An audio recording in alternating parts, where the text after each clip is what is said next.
Welcome to the Real Estate Explainer podcast, where we talk about anything and everything real estate. I'm your host, Brian Kiczula. Welcome back to another episode of the Real Estate Explainer. Today, I've got Marty Remillard on the podcast, and we are going to be digging into mortgages. Let's jump right into the episode. Marty, just wanted to say, hey, thank you for joining me on the podcast today. We got to catch up not too long ago for personal reasons. It was jury duty. We both got called in and we both had to sit around for literally all day long on a Monday morning, holding our breaths, hoping and praying that we didn't get called, because Marty went ahead and pulled up the court records. And it looks like one of the trials was 3 days and the other one was scheduled for 3 weeks. So what do you do when you get jury duty for 3 weeks? What do you do there? Yeah, it's tough. If you're employed by someone, how are they going to count that leave of absence? Are they still going to count it as your vacation? Or, I don't know these things. I had an employee that had jury duty and they didn't want to do it. I said, did you want to do it? I'll give you a job when you come back. I'm just not going to pay you while you're out. The reality is I would love to do it.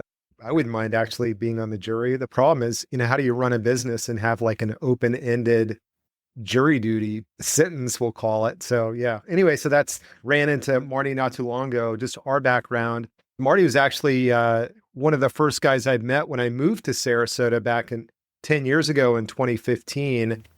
I think you were hosting the Florida Association of Mortgage Broker. Yeah, it was actually mortgage brokers back then. Now it's mortgage professionals. I was running the Suncoast chapter at the time. The Suncoast chapter, I don't believe exists anymore.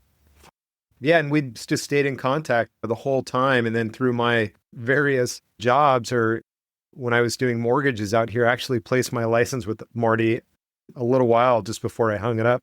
I had some health issues, had to step away from the business, and he allowed me to place a license with him. So I was definitely grateful. So thank you. Yeah, you're welcome. It was my pleasure. Yeah, and I want to jump in really just to get caught up, because I haven't been involved in the mortgage world in quite a while now, except for taking a look at interest rates in general. Do you recommend paying points to buy down the interest rate in today's mortgage world where, rates are high sixes? Is it something that you would recommend doing? Well, it's a great question. So we look at the time frame and what type of property you're buying. So if you're buying a primary residence and you got a couple kids in grammar school, chances are you're going to stay in that house for more than 7 years. You may look at buying a couple points. If you have the funds to pay that extra, you want that payment a bit lower. You take a risk. So if rates are around 6%, and we anticipate the Fed dropping the rates later this year, at least 1 or 2 times, you may not, because it may be more valuable to refinance, but that's a gamble. So if we're looking at a primary resident, we're going to stay in that house for more than 7 years. Yeah, you definitely want to take a look at paying down some points. And I would say the caveat there is it also depends on where you're at in the United States. Here in Florida, the cost of refinancing is much higher than it is in other parts of the country. California specifically, refinancing is a lot cheaper. So just know that if you're planning on paying points here in Florida, for example, you're paying all of that upfront interest. You're probably not going to refinance because you've just dropped $6,000 to $9,000, whatever it might be, in points. Yeah, and you want to look at points too. You can use points towards your closing cost. So you can say, hey, I think the Fed's going to drop the rates this year, so I might refinance this out in 6 months and 9 months. Why don't I take a higher interest rate today?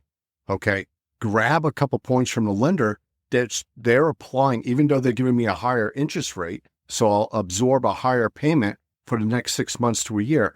I can get a several thousand, $4,000, $5,000, $6,000 lender credits towards my closing cost and help bring less money to the table. So instead of paying points, in this case, you're letting the lender pay you to cover the closing cost. The thing is, you want to be kind to your lender. Don't refinance within what? A year. Yeah, it's 6 months minimum, but yeah, it's called an early payoff.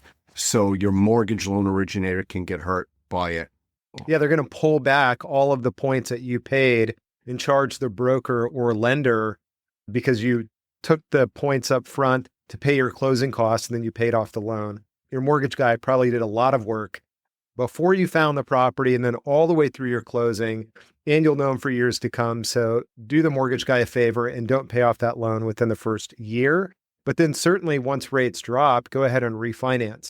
But to get back to what I said is, do you pay down points? It's kind of a gamble. Do you pay points on a loan? If you think that you're going to be in that loan for 3+ years, then you might want to look at paying points.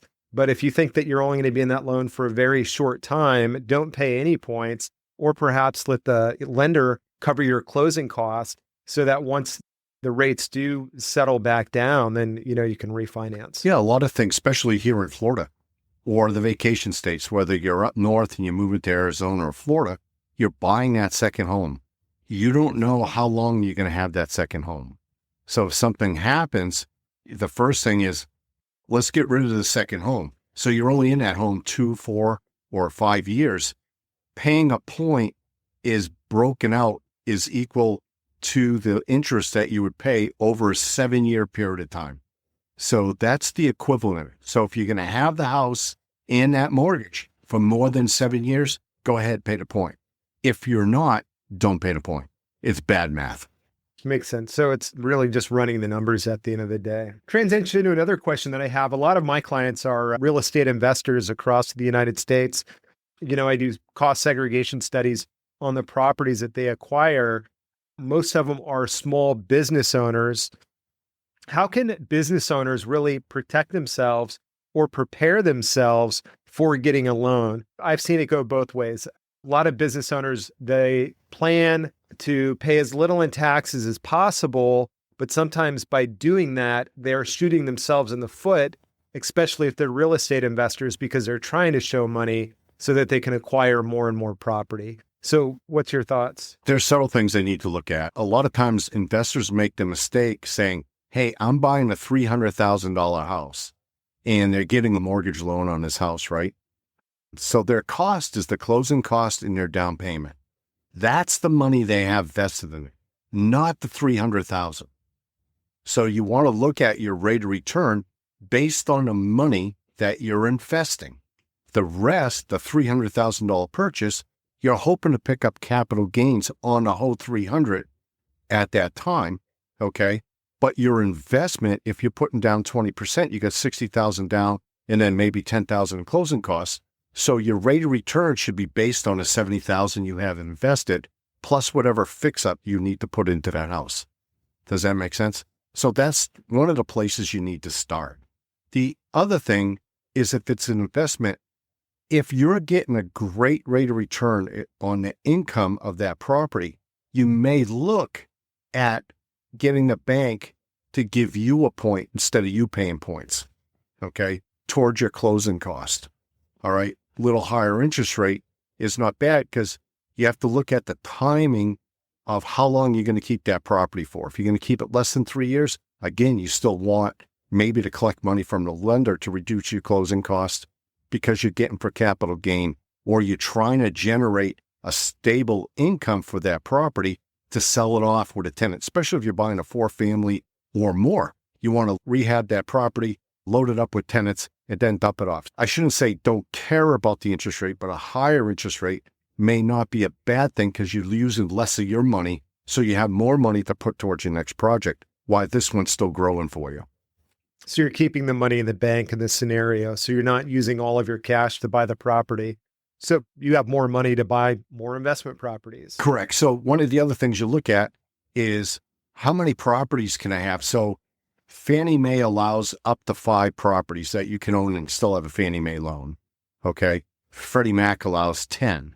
So you look at, well, I can do Freddie Mac 10, 5 Fannie Mae. But I always tell the investors, you get 7 to 10 homes, refinance those into a commercial loan with a big bridge loan is another way to get out of it. Now you free up money because now you have the cash flow from those. Now you can go get a good Fannie Mae or a good Freddie Mac loan for your next set or 10 properties. And it's not uncommon for good investors to have 40 or 50 properties. So you're saying start out with the conventional financing, max that piece out, and then roll it in and just roll it into a commercial loan and then start taking advantage of conventional financing again. Yes. Okay, so conventional financing. And the reason there is because conventional rates are better. Yeah, it's better. It's a great way to get into a property, usually less. So commercial loans, they usually like to see 30, 40, or 50% loan to value versus Fannie Mae or Freddie Mac. If your credit score is right, your income is right, you may be able to get into those houses for as little as 10% down. You're going to have MI if you don't put down 20%, but it's less money out of your pocket. And you're hoping that after a year or two, you develop that capital appreciation to refinance it out. So now you refinance it out. You may not be able to pull money out, but you have less money that you're putting into a property. So it allows you to go out and buy more properties and be more successful. And the downside with conventional financing is, let's be real, is they can be a pain in the butt to qualify for. So you have to show supporting documents. You're showing that you can afford this property and the other ones that you own based on the debt service. Getting back to my question earlier, or expanding on it, is how business owners can prepare themselves or protect themselves when getting a mortgage.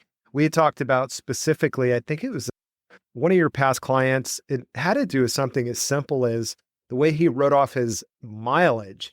So he was writing off his mileage, I think it was under his business versus personal, and he wasn't allowed an add back, essentially, and he was getting hit with the expense, and it was just another ding to his debt to income ratio. Yeah, absolutely. So if you go out and you buy 2 or 3 trucks for your business, or you have your car for your wife at home, and then you have a car you're using for real estate or mortgages or whatever, you're an attorney, and you're using that car, you're using your business to make that monthly payment. That's a mistake, okay? Your write-off is actually only the interest payment, not the whole payment, just the interest portion of the payment. And you might not qualify, you have to ask the CPA about it, you're not likely to qualify for that depreciation. So one of the things you want to do is take depreciation on that vehicle and do mileage. You get the 55 cents or whatever it is back towards your income. So you're better off doing that. So you have more money added into your income. And the same thing with depreciation. You're really not spending money on depreciation, even though you have a usage. That depreciation gets added back in. So they take a 2-year average on the depreciation and mileage and put it back in. And that counts as your income. It raises your income, even though you're paying less on taxes. I'd like to thank today's sponsor, Cost Seg RX, a cost segregation company. If you're interested in getting a cost segregation study, or if you'd like a free estimate of benefit, log on to realestateexplainer.com and click the cost segregation link at the top of the page. So 2 things. One is the actual payment itself. If you can pay for it personally, that might be the better option because you're getting to add back the 55 or 65 cents per mile. Or on the depreciation, it's strictly a paper loss. So if you bought the vehicle with your business and depreciated it, then it would be an add back. But are you saying to take the depreciation on your personal returns? No, I take the depreciation on a vehicle. I've seen some people lease their car to their business, and a lot of underwriters don't accept it. You're better off just putting, even though you own that debt for that vehicle, just put that vehicle in service to the business so you get the depreciation and you write off the miles both out of the business. Okay, that gets added back. So it's one of those things that when you're looking at, again, being a business owner and you're looking to acquire property using conventional financing or traditional mortgages, when you're talking to your mortgage lender, you also want to have the conversation with your tax advisor to make sure that at the end of the day, you're accomplishing your overall strategy, meaning you want to buy the property. Paying less in taxes is super important as well.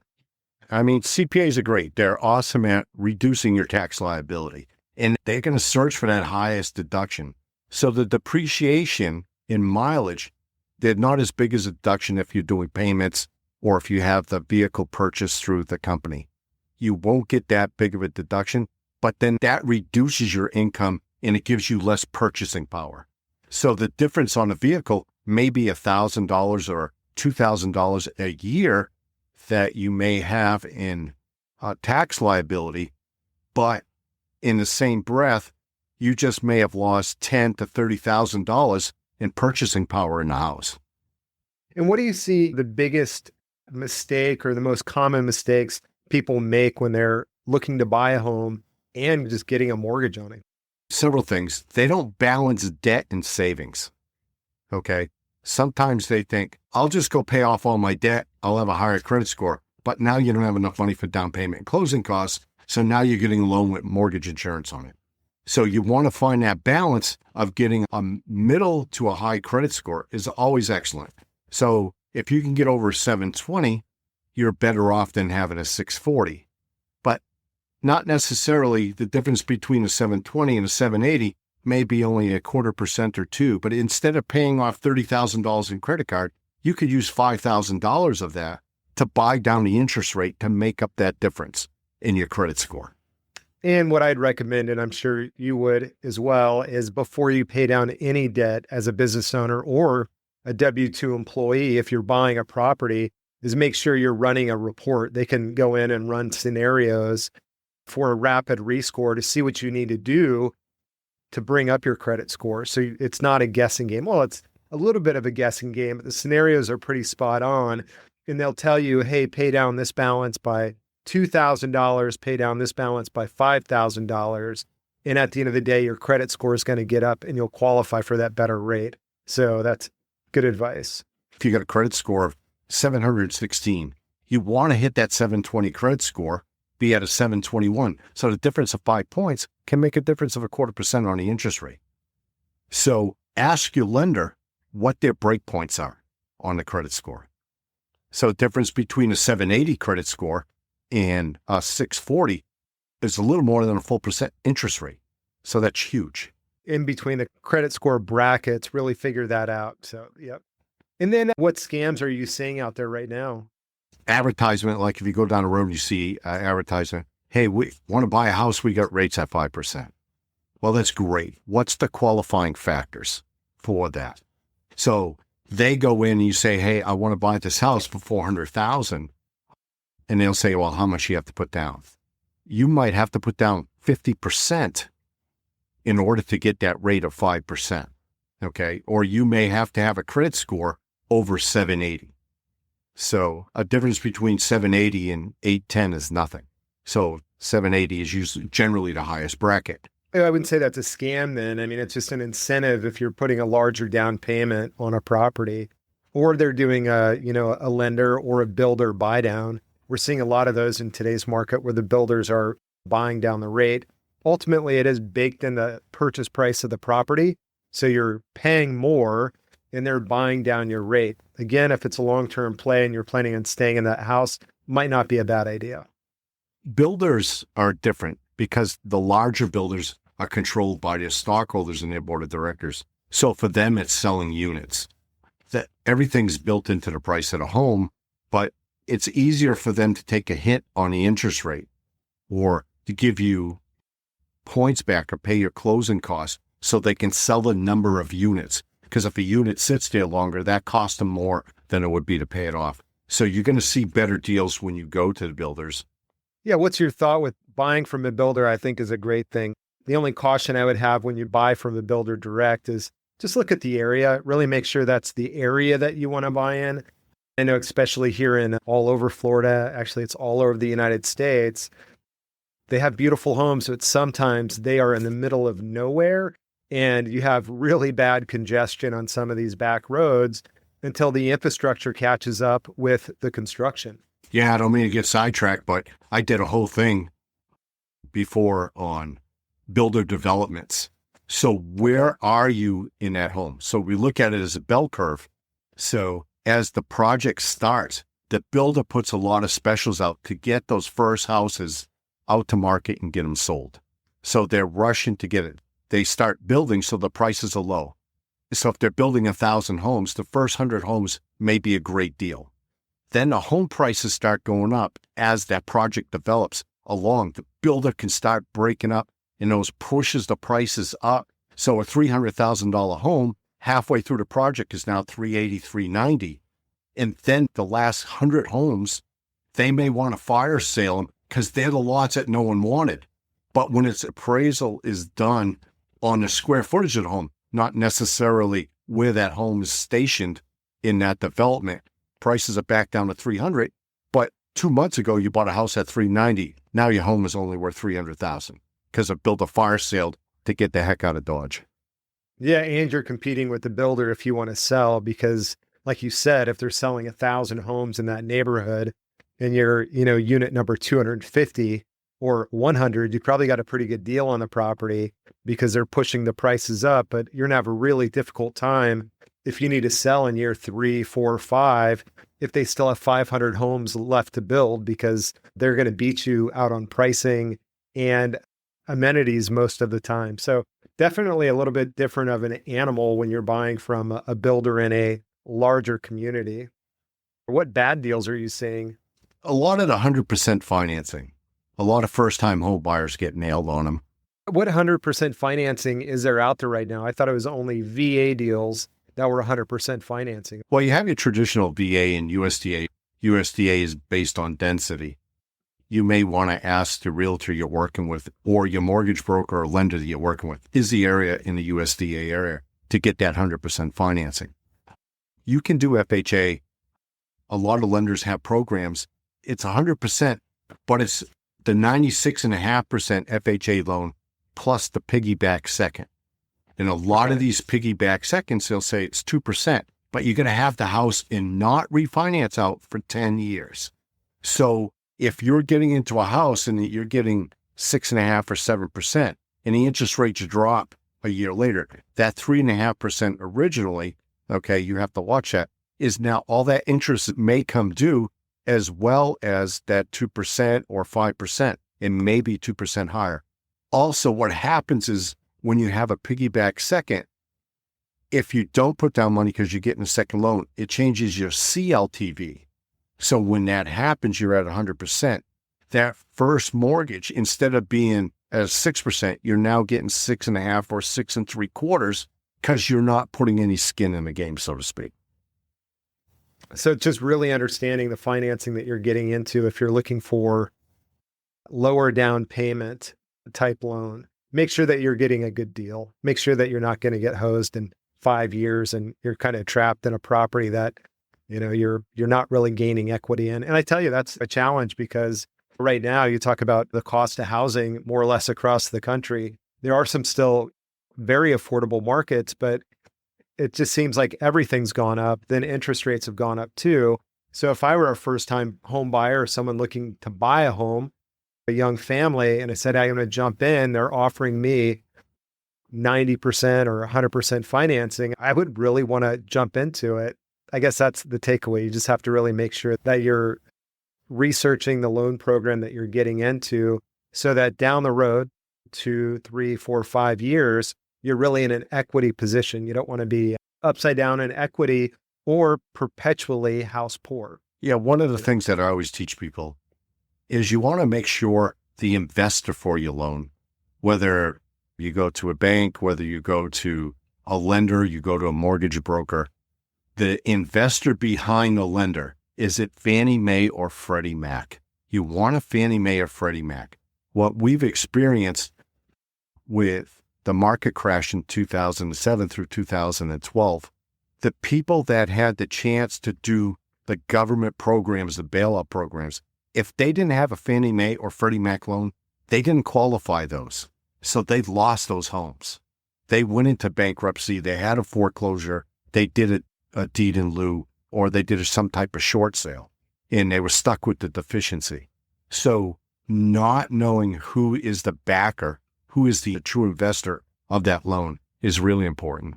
Yeah, that seems like a lifetime ago too. And you'd think that, hey, that would never happen again. Things tend to come in cycles. So it is really protecting yourself. And then you had mentioned shell games too. I thought that was an interesting word to bring up. What type of shell games would be cautious of? We talked about earlier of going down the road and seeing a loan for 5%, and you go in there and they're offering a rate. But when you go in, a lot of banks won't tell you what your credit score is or what the rate is based on your credit score. So what happens is when they advertise a rate of 5% or 6% and you think you're going to get that rate, they just charge those additional bank fees. They just charge those other underwriting and processing fees. Whereas someone can tell you they don't have those fees and they just blend them into the rate as well. So it's no different than going to a car dealership and buying that car. When they walk in and you say, how much is that car? And they say, what do you want your payment to be? They didn't answer your question. They want to find out what's the simplest way. And they just shuffle that money around. So a lender can cover the underwriting fee so they can say, well, we don't have an underwriting fee, and they can put it in the interest rate. They can put the processing fee in the interest rate. There's a lot of things they can do, whether that's hiding it. That's what I call the shell game. You don't want to pay underwriting fee. You don't want to pay a processing fee. That's fine. We don't have one. But all of a sudden, your interest rate's 0.25% higher. Perfect. Before we wrap up today's podcast on mortgages, is there anything that you wanted to add back into it or add to it? I always enjoy doing this. I always enjoy helping people. I tell people, find out what your credit score is. Find out the neighborhood you want to be in first. Find a good realtor, a seasoned professional, and find a good mortgage lender. Don't be afraid to shop around. Know your credit score, know how much you have put down, and balance paying off your debt and the amount of money you need to save. You should always go into a house with at least 6 months savings beyond your down payment and closing costs. Perfect. Well, thank you for being on the podcast today. Great speaking to you, Brian. Thank you for having me. If you'd like to get connected with today's guest, log on to realestateexplainer.com and click the Get Connected button on the homepage.